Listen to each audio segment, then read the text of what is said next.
আসসালামু আলাইকুম everyone, circuit Bangla টিমের পক্ষ থেকে সকলকে স্বাগত।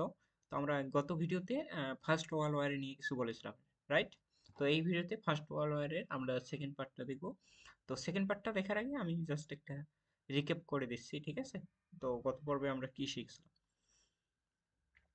তো আমি গত পর্বে বলছিলাম আমাদের কয়েকটা সাম্রাজ্য ছিল, অর্থাৎ 1914 সালের আগে বা 14 সালের সময় কয়েকটা সাম্রাজ্য ছিল। এর মধ্যে একটা সাম্রাজ্য ছিল অস্ট্রো হাঙ্গেরি সাম্রাজ্য। এই অস্ট্রো হাঙ্গেরি সাম্রাজ্যের একটা দেশ ছিল, সেটা হলো অস্ট্রিয়া। অস্ট্রিয়ার একজন নেতা ছিল ফার্ডিনান্ড। তিনি কি করেছিলেন? এই ফার্ডিনান্ড সাহেব স্ত্রী সহ জাস্ট বসনিয়াতে ঘুরতে গেছিলেন, রাইট? তো বসনিয়া সারায়েভ শহরে ঘুরতে গেছিলেন, বাট ওই সারায়েভ শহরে সার্বিয়ার একটা অর্থাৎ গোষ্ঠী ছিল, দ্যাট মিন গেরিলা গোষ্ঠী। তো ওর নাম, এটার নাম ছিল ব্ল্যাক হ্যান্ড, ঠিক আছে? তো এই ব্ল্যাক হ্যান্ড গোষ্ঠী দ্বারা এই যে ফার্ডিনান্ড স্ত্রী সহকারে হত্যা হয় কত সালে? 1914 সালের 28 জুন, ঠিক আছে? এই হত্যাকাণ্ডকে কেন্দ্র করে হত্যাকাণ্ডকে উপর বেসিস করে অস্ট্রিয়া কার উপর দোষারোপ করে? সার্বিয়ার উপর, ঠিক আছে? এই সার্বিয়ার উপর দোষারোপ করা হয় এবং সার্বিয়াকে কয়েকদিনের আলটিমেটাম দেওয়া হয়, কিন্তু সার্বিয়া এতে, অর্থাৎ এই হত্যাকাণ্ডের পিছনে যারা জড়িত ছিল এই বিষয়ে কোনো অর্থাৎ পদক্ষেপ না নেওয়ায়, এবং জার্মানি কি করেছিল? এই সার্বিয়া অর্থাৎ অস্ট্রিয়াকে সমর্থন দিয়েছিল। দ্যাটস ওয়াই অস্ট্রিয়া এবং সার্বিয়ার মধ্যে একটা কি হয়? যুদ্ধ হয়ে যায়। এই অস্ট্রিয়া হলো একটা অক্ষশক্তির দেশ, এবং সার্বিয়া একটা কি মিত্রশক্তির দেশে পরিণত হয়। এবং সার্বিয়াকে, আবার সার্বিয়ার সাথে রাশিয়ার একটা কি ছিল? প্রতিরক্ষা চুক্তি ছিল, ঠিক আছে? প্রতিরক্ষা চুক্তি বলতে এক দেশকে যদি কেউ অ্যাটাক করে তাহলে সেও ওই দেশের পক্ষে কাজ করবে, ঠিক আছে? বা যুদ্ধে জড়িয়ে পড়বে, ঠিক আছে? ওকে, দ্যাট মিনস সার্বিয়ার সাথে যেহেতু রাশিয়ার একটা প্রতিরক্ষা চুক্তি ছিল, দ্যাটস ওয়াই রাশিয়া এখানে জড়িয়ে পড়ে। তো এখানে অস্ট্রিয়ার পক্ষে কিন্তু সার্বিয়া এবং রাশিয়া তো ছিল না ওই সময়, সোভিয়েত ইউনিয়ন ছিল। এই সোভিয়েত ইউনিয়ন বিশাল একটা গোষ্ঠী, এবং সার্বিয়ার সাথে অস্ট্রিয়ার জন্য একাই লড়াই করা অনেকটা কঠিন হয়ে পড়েছিল। তারপর ওই অক্ষ শক্তিতে জার্মানি আবার যোগ দেয়। তো রাশিয়ার সাথে প্রতিরক্ষা চুক্তি ছিল ফ্রান্সের সাথে বেলজিয়াম, বেলজিয়ামের সাথে ইউকে। তো দ্যাট মিনস এই সবার সাথে কি হয়? জার্মানি যুদ্ধে জড়িয়ে পড়ে। তো আমরা এটা গত পর্বে দেখেছিলাম, ঠিক আছে? তো এটা প্রথম বিশ্বযুদ্ধ এভাবে চলতে থাকে। তো এর পথিমধ্যে 1917 সালে একটা কাহিনী অর্থাৎ ঘটনা ঘটে, সেটা হলো রুশ বিপ্লব। 10 দিন এটা স্থায়ী ছিল। লেনিন এর নেতৃত্বে রাশিয়ার যে রাজতন্ত্র ছিল, রাজতন্ত্রকে পতনের ফলে সমাজতন্ত্রে পরিণত হয়। তো এই 2017 সালের পর, 17 সাল থেকে এই রাশিয়া কি করে? এই রাশিয়া বা সোভিয়েত ইউনিয়ন এই ফার্স্ট ওয়ার্ল্ড ওয়ার থেকে একটু দূরে সরে যায়, ঠিক আছে? এই রুশ বিপ্লবের ফলে রাশিয়া কি হয়? এটা গত পর্বে মনে হয় বলিনি, ঠিক আছে? অর্থাৎ রাশিয়া অর্থাৎ ফার্স্ট ওয়ার্ল্ড ওয়ার থেকে সরে যায়, ঠিক আছে? সরে যায়, সরে যায়। ওকে, ফার্স্ট ওয়ার্ল্ড থেকে সরে যায় এই 1917 সালে। তো 17 সালে আরেকটা কাহিনী হয়, সেটা হলো ইউএসএ এর লুসিতানিয়া জাহাজটাকে জার্মানি কি করে? অ্যাটাক করার ফলে ইউএসএ এই এই যুদ্ধে ফার্স্ট ওয়ার্ল্ড ওয়ারে জড়িয়ে পড়ে। তারপর যুদ্ধটা আর বেশি দিন ত্বরান্বিত হয়নি, ঠিক আছে? তো এই পর্যন্ত আমরা পড়েছিলাম, রাইট? ওকে, তো আই থিঙ্ক এই পর্যন্ত আমরা বলেছি। তো আজকে আমরা সেকেন্ড পার্টটা আলোচনা করব। তো সেকেন্ড পার্ট আলোচনা করার আগে যদি ভিডিওগুলো একটু ভালো লেগে থাকে অবশ্যই ভিডিওগুলো একটু শেয়ার দিয়ে দিবা, ঠিক আছে? আচ্ছা ভাই, তাহলে ফার্স্ট ওয়ার্ল্ড ওয়ারের আহ, অক্ষ শক্তি পরাজিত হয় কত সালে? অক্ষ শক্তি পরাজিত হয়,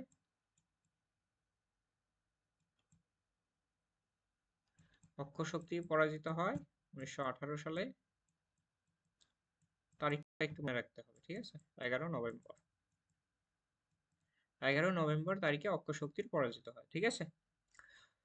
ওকে ফাইন। তো আমরা এই যুদ্ধে প্রায় মোটামুটি 2.5 কোটি মানুষ প্রায় নিহত হয়, প্রায় দুই কোটি লোকের মতো আহত হয়, ঠিক আছে? আচ্ছা ভাই, তো অনেক যুদ্ধ হয়ে গেল। তো এই যুদ্ধের ফলে আমাদের কি করতে হবে?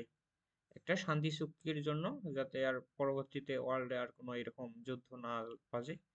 তো এই কারণে একটা কি করা হয়? শান্তি চুক্তি করা হয়, ঠিক আছে? আচ্ছা, আচ্ছা ফাইন। তো ওই সময় ইউএস এর প্রেসিডেন্ট ছিল, ইউএস এর প্রেসিডেন্ট, সরি, ওই টাইমে ইউএস এর প্রেসিডেন্ট ছিল,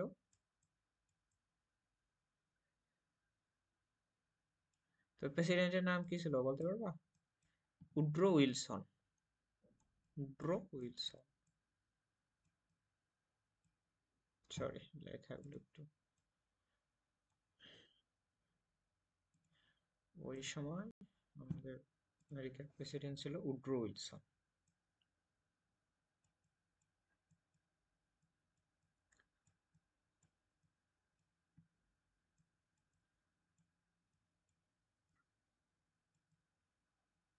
তো এই উড্রো উইলসন সাহেব কি করলো, ইনি 28তম প্রেসিডেন্ট ছিল, আমেরিকার 28তম প্রেসিডেন্ট ছিল তিনি। আহ, এই যুদ্ধ অর্থাৎ বিরতির ফলে তিনি 14টা দফা দাবি করেন, ঠিক আছে, 14 দফা পেশ করেন, ঠিক আছে, 14টা দাবি তিনি কি করলেন, পেশ করেন। এর 14টা দফা আমাদের পড়া লাগবে না, জাস্ট 14 নম্বর যে দফাটা ছিল এটা একটু মনে রাখতে হবে। 14 নং যে দফাটা ছিল, সেই দফাতে কি বলা ছিল, 14 নং দফাতে তিনি একটা কথা বলেছিলেন, এইটা একটু ইম্পর্টেন্ট, ঠিক আছে। 14 নম্বর দফাতে তিনি একটা বিষয় বলেছিলেন, তো সেটা হলো অর্থাৎ শান্তি সংগঠন নামে একটা প্রস্তাব করেন, ঠিক আছে, বিশ্বে একটা কি করতে হবে, শান্তি সংগঠন প্রতিষ্ঠা করতে হবে, শান্তি সংগঠন, শান্তি সংগঠনের কি করেন, প্রস্তাব করেন। এই শান্তি সংগঠনটাই পরবর্তীতে নাম হয়ে যায় লিগ অফ নেশন। আমি সংক্ষেপে লিখলাম, ঠিক আছে, ঠিক আছে, লিগ অফ নেশন বা জাতিপুঞ্জ। ওকে, ফাইন। তো এটা তো মার্কিন প্রেসিডেন্ট এটা করে দিয়ে পরবর্তীতে তিনি চলে যান। তো এটা মূলত ইউরোপের মধ্যে হয়েছিল, ঠিক আছে। তো এখান থেকে একটা কোশ্চেন আসতে পারে, কোন দেশটি আহ প্রতিষ্ঠাকালীন সময়ে কোনো কোন সংঘ অর্থাৎ সরি প্রতিষ্ঠাকালীন সময়ে সংগঠনের সাথে যুক্ত থাকলেও অর্থাৎ কি বলে যুক্ত থাকলেও জাতিপুঞ্জের সদস্য নয়, সেটা হবে ইউএসএ। এটা এইভাবে একটা কোশ্চেন আসতে পারে, ঠিক আছে, ওকে ফাইন। তো এইভাবে তো যুদ্ধ শেষ হওয়ার পর আমরা কি কি দেশ দেখলাম, এখানে একটু ফিরে যাই। আচ্ছা, তো এখানে দোষারোপ করা হয় এই যে যে জার্মানি ছিল, এই জার্মানিকে কি করা হয়, যুদ্ধ অপরাধী হিসেবে ঘোষণা করা হয়। এই অক্ষ শক্তির যে জার্মানি ছিল, এই জার্মানিকে কি করা হয়, অপরাধী বা যুদ্ধ অপরাধী হিসেবে ঘোষণা করা হয়।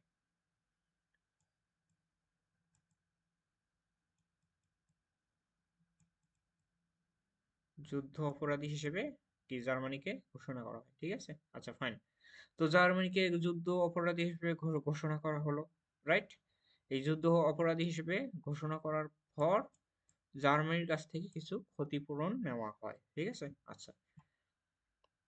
তো এখানে জার্মানির বিরুদ্ধে যে যুদ্ধ অপরাধী ঘোষণা করে, অর্থাৎ জার্মানির বিরুদ্ধে যে ক্ষতিপূরণ নেওয়া হয়, তো এই চুক্তিটাকে একটা চুক্তি স্বাক্ষরিত হয়, সেটা হচ্ছে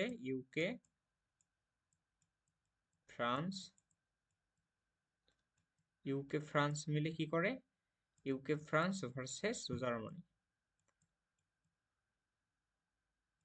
ইউকে ফ্রান্স ভার্সেস জার্মানি কি করে, ইউকে ফ্রান্স দুই রাষ্ট্র মিলে জার্মানির বিরুদ্ধে কি করে, অর্থাৎ যুদ্ধ অপরাধী ঘোষণা করার পর একটা চুক্তি করে, এটাকে বলা হয় দ্বিতীয় ভার্সাই চুক্তি, ঠিক আছে। প্রথম ভার্সাই চুক্তি হয় আমেরিকার যে স্বাধীনতা যুদ্ধের সময়, ঠিক আছে, তো এটা আমরা পরে দেখবো নি। তো এটাকে বলা হয় দ্বিতীয় ভার্সাই চুক্তি, ভার্সাই চুক্তি, সেকেন্ড ভার্সাই ট্রিটি, ঠিক আছে, ফাইন। তো এই ভার্সাই চুক্তিতে কয়েকটা শর্ত আরোপ করা হয় জার্মানির উপর। জার্মানির সেনা সংখ্যা কি করা যাবে না, 1 লাখের উপর, 1 লাখ বা সেনা সংখ্যা বাড়ানো যাবে না, ঠিক আছে, সেনা সংখ্যা 1 লাখের উপর বাড়ানো যাবে না। তো দেন তারপর যে খনিজ সম্পদগুলো আছে, ঠিক আছে, যে খনিজ সম্পদগুলো আছে, সেই খনিজ সম্পদগুলোকে কি করা যাবে না, যে খনিজ সম্পদগুলো আছে, এই খনিজ সম্পদ থাকবে কার হাতে, যে খনিজ সম্পদগুলো থাকবে এই সম্পদগুলো মিত্র শক্তির হাতে থাকবে, কার হাতে থাকবে? মিত্র শক্তির হাতে থাকবে। ঠিক আছে? তো আরো কিছু শর্ত জুড়ে দেওয়া হয়। ক্ষতিপূরণ দিতে হবে, এই যুদ্ধের যত ক্ষতি হয়েছে এই ক্ষতিপূরণগুলো তাকে দিতে হবে, ক্ষতিপূরণ। তো দেন বা পরবর্তীতে বা ভবিষ্যতে কোনো দেশকে কি করা যাবে না, আক্রমণ করা যাবে না, আক্রমণ আক্রমণ করা যাবে না। ঠিক আছে? এরকম আরো কিছু শর্ত জুড়ে দেয়। তো এটা জার্মানির পক্ষে অনেকটা কঠিন হয়ে দাঁড়ায়। তো জার্মানির সরকার এগুলো মেনে নেয় না। তো অনেক অনেক তো মেনে না নিলে অর্থাৎ অর্থাৎ আমাদের যে ইউএস এর প্রেসিডেন্ট, তৎকালীন ইউএস এর প্রেসিডেন্ট ছিল, তিনি বলছেন, এটা চুক্তিকে বলা হয় দ্বিতীয় ভার্সাই চুক্তি বা ভার্সাই চুক্তি। তো তিনি বলেছিলেন যদি জার্মানির এগুলো মেনে না নেয় তাহলে ভার্সাইতে বসে যদি জার্মানি এটা মেনে না নেয় তাহলে অবশ্যই বর্নিলে এই চুক্তিটা মানতে হবে। বর্নিল বলতে অর্থাৎ আমাদের ফ্রান্সের রাজধানী। ঠিক আছে? আচ্ছা, সরি, ফ্রান্সের না, জার্মানির রাজধানী। আর ভার্সাই হলো আমাদের ফ্রান্সের একটা রাজধানী না, তো শহর। ঠিক আছে? আচ্ছা। তো পরবর্তীতে এই এগুলো যে আমাদের অর্থাৎ জার্মানির যে লোকজন ছিল, এই লোকজন এটা কিন্তু মেনে নেয় না। তো সরকার জোর করে এটা যাই হোক মেনে নেয়। তো লোকজন এটা কিন্তু এর বিপক্ষে ছিল, এই চুক্তিগুলোর বিপক্ষে। ঠিক আছে? তো জার্মানি যেহেতু অপরাধ করেই ফেলেছে, দ্যাটস ওয়াই এগুলোকে মানতে হবে। তো তারপর ধীরে ধীরে জার্মানি কি করে, ধীরে ধীরে ক্ষতিপূরণ দিতে থাকে এগুলোর, ধীরে ধীরে এগুলোর ক্ষতিপূরণ দিতে থাকে। এই ক্ষতিপূরণ দিতে ফির আরেকটা প্রবলেম হয়, সেটা হচ্ছে এই ক্ষতিপূরণগুলো নেয় কারা? UK and France. ইউকে এবং ফ্রান্স নেয়। ও এদের সাথে ছিল মিত্র শক্তির আরেকটা বড় দেশ ছিল ক্ষমতাধর, সেটা হচ্ছে ইতালি। তো এই ক্ষতিপূরণ দেয়, এই ক্ষতিপূরণগুলো এই যে জার্মানি এবং ফ্রান্স, সরি, ইউকে এবং ফ্রান্স, এই দুইটা দেশ ক্ষতিপূরণ নিতে থাকে, কিন্তু ইতালিকে তারা কি করে না, এই ক্ষতিপূরণটা দেয় না। অর্থাৎ এরা এরা এখন ফির এই দুইটা রাষ্ট্র এখন ফির ইতালির উপর একটা কি কি অর্থাৎ কি বলে, অন্যায় করতেছে। ঠিক আছে? আচ্ছা। তো ইতালি পরবর্তীতে যেহেতু অনেক বলাবলির পর এরা দুইজনে ক্ষতিপূরণ নিতে থাকে, কিন্তু ইতালিকে দেয় না। তো ইতালি এখান থেকে আউট হয়ে যায়। তো ইতালি এখান থেকে একটা ক্ষোভ নিয়ে বের হয়ে যায়। এটাই মূলত দ্বিতীয় বিশ্বযুদ্ধের একটা সূচনা, এখান থেকেই প্রায় শুরু হয়ে যায়। ঠিক আছে? আচ্ছা। তো এর পরিপ্রেক্ষিতে আমাদের জাতিপুঞ্জ গঠিত হয় কত সালে, এটা একটু মনে রাখতে হবে। জাতিপুঞ্জ 1900 কত সালে গঠিত হয়? 1919 সালে। আর কার্যকর হয় 1920 সালে। 1920 সালে এটা কার্যকর হয়। ঠিক আছে? তো ভিডিওটা অনেক লেন্দি হয়ে যাচ্ছে, তো একটু আমরা থার্ড পর্বে সবগুলো নিয়ে আলোচনা করবো। ওকে?